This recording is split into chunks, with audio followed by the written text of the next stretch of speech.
তব কথামৃতং তপ্ত জীবনং কবিভিড়িতং কলমশাপহম শ্রবণমঙ্গলম শ্রীমদাততং ভুবি গৃণন্তি যে ভুরিদা জনা। নমস্কার, অমৃতবাণী চ্যানেলে আপনাদের সকলকে স্বাগত। শ্রী শ্রী ঠাকুর, মা ও স্বামীজির রাতুল চরণে শতকোটি প্রণাম জানিয়ে শুরু করছি আমাদের আজকের পাঠ। দশম পরিচ্ছেদ, 1885 এপ্রিল। শ্রীরামকৃষ্ণ ও বিদ্যা সংসার, ঈশ্বর লাভের পর সংসার। সন্ধ্যা হইল, বলরামের বৈঠকখানায় ও বারান্দায় আলো জ্বালা হইল। ঠাকুর শ্রীরামকৃষ্ণ জগতের মাতাকে প্রণাম করিয়া করে মূলমন্ত্র জপ করিয়া মধুর নাম করিতেছেন। ভক্তেরা চারিপার্শ্বে বসিয়া আছেন ও সেই মধুর নাম শুনিতেছেন। গিরিশ মাস্টার, বলরাম, ত্রৈলোক্য ও অন্যান্য অনেক ভক্তেরা এখনও আছেন। কেশবচরিত গ্রন্থে ঠাকুরের সংসার সম্বন্ধে মত পরিবর্তনের কথা যাহা লেখা আছে, ত্রৈলোক্যের সামনে সেই কথা উদ্দীপন করিবেন ভক্তেরা ঠিক করিয়াছেন। গিরিশ কথা আরম্ভ করিলেন। তিনি ত্রৈলোক্যকে বলিতেছেন, আপনি যা লিখেছেন যে সংসার সম্বন্ধে এর মত পরিবর্তন হয়েছে, তা বস্তুত হয় নাই। শ্রীরামকৃষ্ণ ত্রৈলোক্য ও অন্যান্য ভক্তদের প্রতি, এদিকের আনন্দ পেলে ওটা ভালো লাগে না। ভগবানের আনন্দ লাভ করলে সংসার আলো নিবোধ হয়। শাল পেলে আর বনাত ভালো লাগে না। ত্রৈলোক্য, সংসার যারা করবে তাদের কথা আমি বলছি, যারা ত্যাগী তাদের কথা বলছি না। শ্রীরামকৃষ্ণ, ওসব তোমাদের কি কথা? যারা সংসারে ধর্ম করছে, তারা একবার যদি ভগবানের আনন্দ পায়, তাদের আর কিছু ভালো লাগে না। কাজের সব আঁট কমে যায়। ক্রমে যত আনন্দ বাড়ে, কাজ আর করতে পারে না, কেবল সে আনন্দ খুঁজে খুঁজে বেড়ায়। ভগবানের আনন্দের কাছে বিষয় আনন্দ আর রমণানন্দ। একবার ভগবানের আনন্দের আস্বাদ পেলে সেই আনন্দের জন্য ছুটোছুটি করে বেড়ায়। তখন সংসার থাকে আর যায়। চাতক তৃষ্ণায় ছাতি পেটে যাচ্ছে। সাত সমুদ্র যত নদী পুষ্করিণী সব ভরপুর, তবু সে জল খাবে না। ছাতি পেটে যাচ্ছে, তবু খাবে না।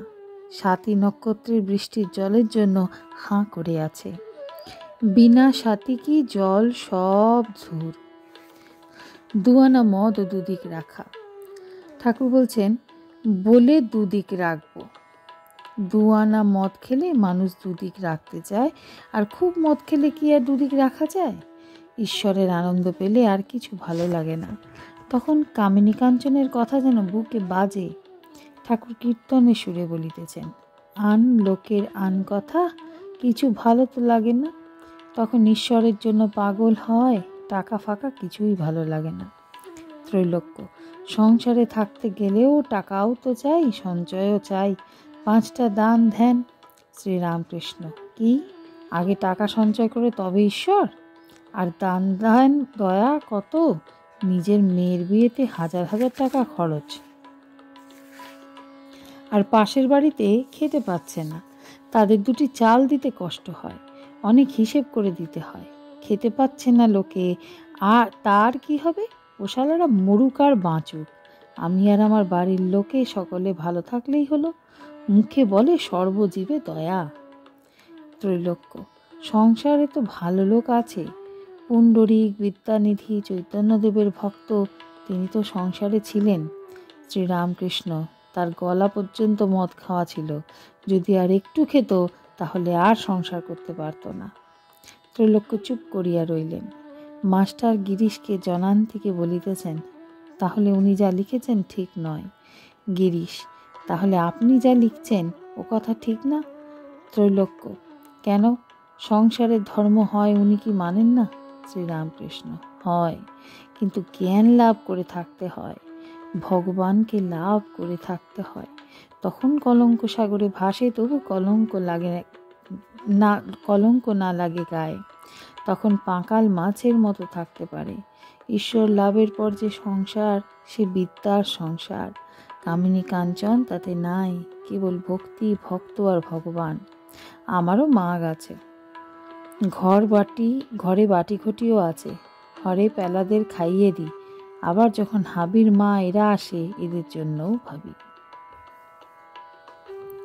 আজকের পাঠ এ পর্যন্তই। নমস্কার।